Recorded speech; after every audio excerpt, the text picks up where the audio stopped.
ओम नमो भगवते वासुदेवाय। आप सभी का हमारे YouTube चैनल पर हार्दिक स्वागत है। आज सुने बैसाख मास में पीपल सींचने की कहानी। एक बूढ़ा ब्राह्मण था। वह नित्य प्रति पीपल को जल से सींचता था। पीपल में से रोज एक लड़की निकलती और कहती, पिताजी मैं आपके साथ जाऊंगी। ये सुनते सुनते बूढ़ा दिन ब दिन कमजोर होने लगा।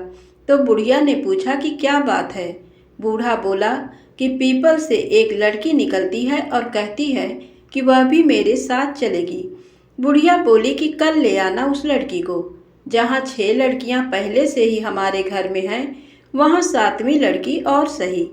अगले दिन बूढ़ा उस लड़की को घर ले आया। घर लाने के बाद बूढ़ा ब्राह्मण आटा मांगने गया तो उसे पहले दिनों की अपेक्षा आज ज़्यादा आटा मिला था। जब बुढ़िया वह आटा छानने लगी तो लड़की ने कहा कि लाओ माँ, मैं छान देती हूँ। जब वह आटा छानने बैठी तो परात भर गई। उसके बाद माँ खाना बनाने जाने लगी तो लड़की बोली कि आज रसोई में मैं जाऊंगी। तो बुढ़िया बोली कि नहीं बेटी, तेरे हाथ जल जाएंगे। लेकिन लड़की नहीं मानी और वह रसोई में खाना बनाने गई तो उसने तरह तरह के 3600 व्यंजन बना डाले और आज सभी ने भर पेट खाना खाया। इससे पहले वह आधा पेट भूखा ही रहते थे। रात हुई तो बुढ़िया का भाई आया और कहने लगा कि दीदी मुझे भूख लगी है, मैं तो खाना खाऊंगा। बुढ़िया परेशान हो गई कि अब खाना कहाँ से लाएगी। लड़की ने पूछा कि क्या बात है माँ। उसने कहा कि बेटी तेरा मामा आया है और वो कह रहा मुझे भूख लगी है और रोटी खाएगा, लेकिन रोटी तो सबने खा ली है, अब उसके लिए कहाँ से लाऊंगी। लड़की बोली कि तू चिंता मत कर, मैं रोटी बना दूंगी। और वह रसोई में गई और मामा के लिए 3600 व्यंजन बना दिए। मामा ने भरपेट खाया और कहा भी कि ऐसा खाना इससे पहले उसने कभी नहीं खाया है। बुढ़िया ने कहा कि भाई तेरी पावनी भांजी है, उसी ने खाना बनाया है। शाम हुई तो लड़की बोली कि माँ, चौका लगाकर चौके में दिया जला देना, कोठे में मैं सोऊंगी। बुढ़िया बोली नहीं बेटी, तू डर जाएगी। लेकिन वह बोली नहीं, मैं नहीं डरूंगी, मैं अंदर कोठे में ही सो जाऊंगी। वह कोठे में ही जाकर सो गई। आधी रात को लड़की उठी और चारों ओर आंख घुमाई तो धन ही धन हो गया। इसके बाद वह बाहर जाने लगी तो बूढ़ा ब्राह्मण सो रहा था। उसने देखा तो कहा कि बेटी तू कहाँ चली। लड़की ने कहा मैं तो दरिद्रता दूर करने आई थी। इतना कहकर लड़की ने बूढ़े के घर पे अपनी आंखें घुमाई और देखते ही देखते बूढ़े की झोपड़ी महल में बदल गया। सुबह सवेरे सब उठे तो लड़की को नहीं पाकर उसे ढूंढने लगे कि पावनी बेटी कहाँ चली गई। बूढ़ा ब्राह्मण बोला कि वह तो लक्ष्मी माता थी जो मेरे घर आकर मेरी दरिद्रता दूर कर गई। हे लक्ष्मी माता, जैसे आपने उनकी दरिद्रता दूर की वैसे ही सबकी करना। कहानी अच्छी लगी हो तो कृपया वीडियो को लाइक शेयर अवश्य करना। माँ लक्ष्मी आपके भंडार सोने से भर दें। बैसाख मास की दूसरी कहानी, राम लक्ष्मण जी की कहानी। भगवान श्री राम, लक्ष्मण और सीता जी पिता दशरथ जी की आज्ञा से वनवास जाने लगे। रास्ते में सभी तीर्थ गंगा, यमुना, गोमती नदियों में पितृ तर्पण कर वन में कंदमूल फल फूल खाते हुए वन में अपना समय व्यतीत करने लगे। बैसाख का महीना आया। एकम के दिन लक्ष्मण जी ने राम जी की आज्ञा से फल फूल लाकर माँ सीता को दिए। तब माँ सीता ने 4 पत्तल परोसी। तब लक्ष्मण ने पूछा, भाभी माँ, हम 3 हैं, फिर 4 में क्यों परोसा। तब माँ सीता बोली, एक पत्तल गौ माता की है। राम जी लक्ष्मण जी गौ माता को पत्तल परोस दी।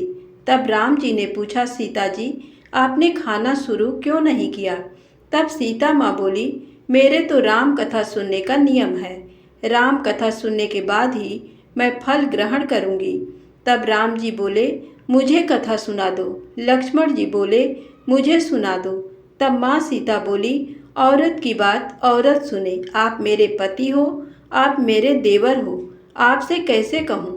तब लक्ष्मण जी ने सोचा, इस जंगल में कौन औरत मिलेगी। तब लक्ष्मण जी ने अपनी माया से एक नगरी का निर्माण किया। उस नगरी में सब सुख सुविधाओं से युक्त थी। उस नगरी में सब चीजें सोने की थीं, इसलिए नगरी का नाम सोन नगरी रखा। सभी नगर निवासियों को घमंड हो गया। उस नगरी में कोई गरीब नहीं था। जब सीता जी कुएं पर पानी लेने गईं और पनिहारिनों से राम राम किया तो कोई नहीं बोली। थोड़ी देर में एक छोटी कन्या आई। सीता जी उससे राम राम बोली और कहा कि बाई, राम कथा सुनेगी क्या। तब वह बोली, मेरे तो घर पर काम है। सीता जी ने कहा, मेरे पति राम और देवर लक्ष्मण भूखे हैं।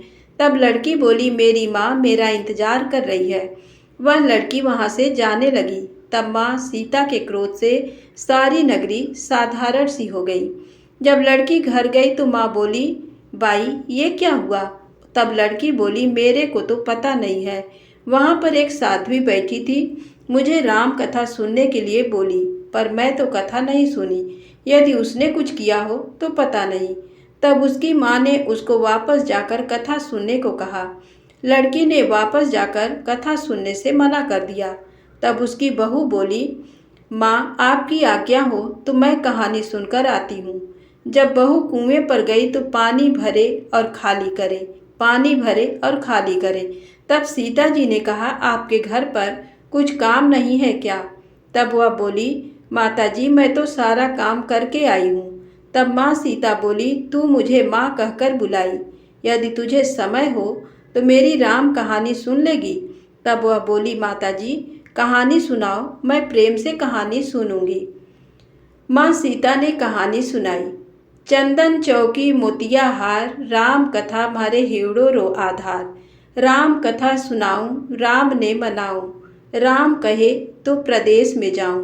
सीता जी ने कहा, हे बाई तूने मेरी मृत्यु लोक में मदद करी, भगवान तेरी स्वर्ग लोक में रक्षा करेंगे। सीता जी ने राम कथा सुनाई। बाई ने कथा सुनी। आओ राम बैठो राम, जल भर झारी लाई राम। केला री दातून लाई राम, ठंडा जल भर लाई राम। सम पाडो पधराओ राम, झगल्या टोपी लाई राम।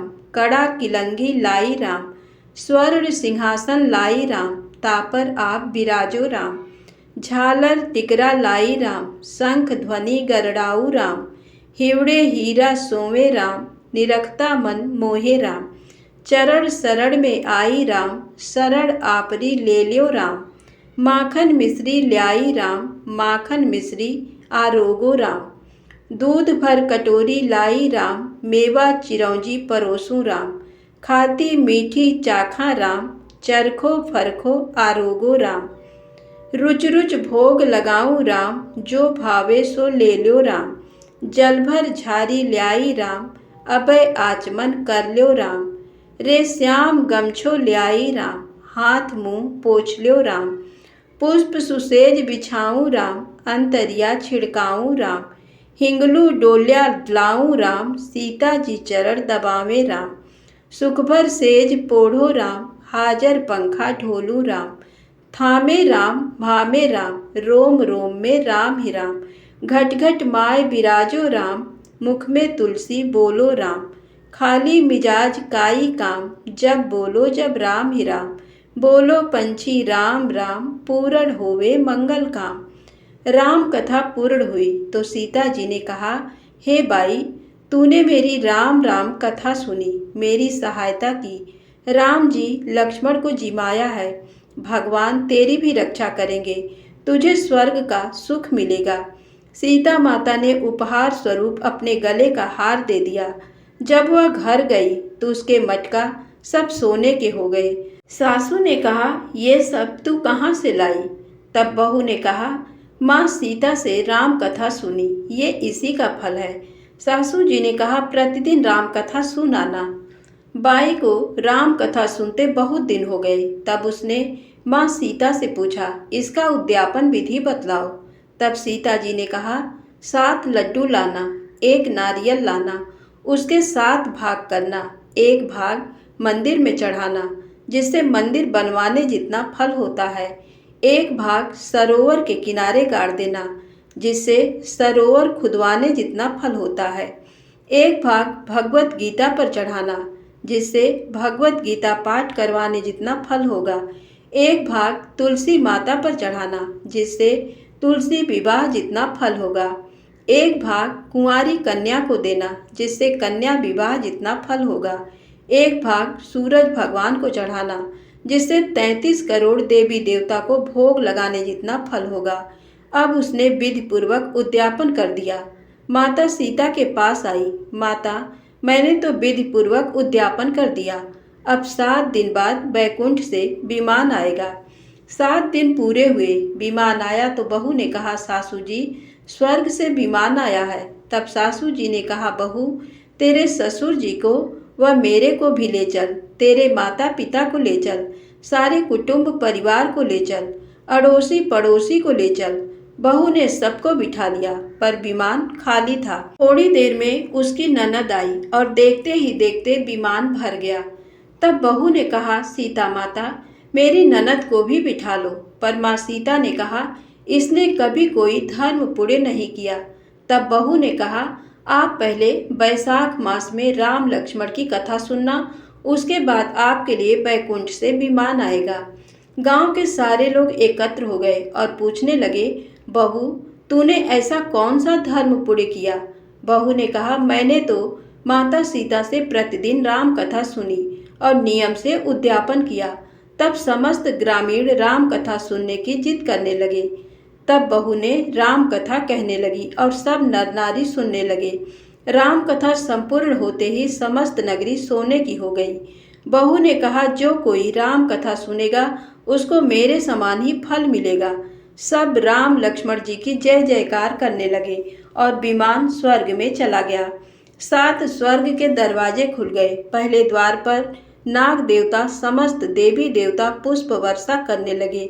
देवताओं ने पूछा कि तूने क्या पुण्य किया? तब उसने कहा, मैंने तो राम लक्ष्मण जानकी की कहानी सुनी। तो समस्त देवताओं ने कहा, वर मांग। तब उसने कहा, मेरे तो सब सिद्धियां हैं, मुझे ये वर दो कि जो भी श्रद्धा व भक्ति से राम कथा राम लक्ष्मण जानकी की कहानी सुनेगा उसको मेरे समान ही फल मिले। सभी देवताओं ने पुष्प वर्षा करते हुए तथास्तु कहा। चारों ओर राम राम की जय जयकार होने लगी। धन्यवाद। वीडियो पसंद आई हो तो कृपया चैनल को लाइक सब्सक्राइब अवश्य करें।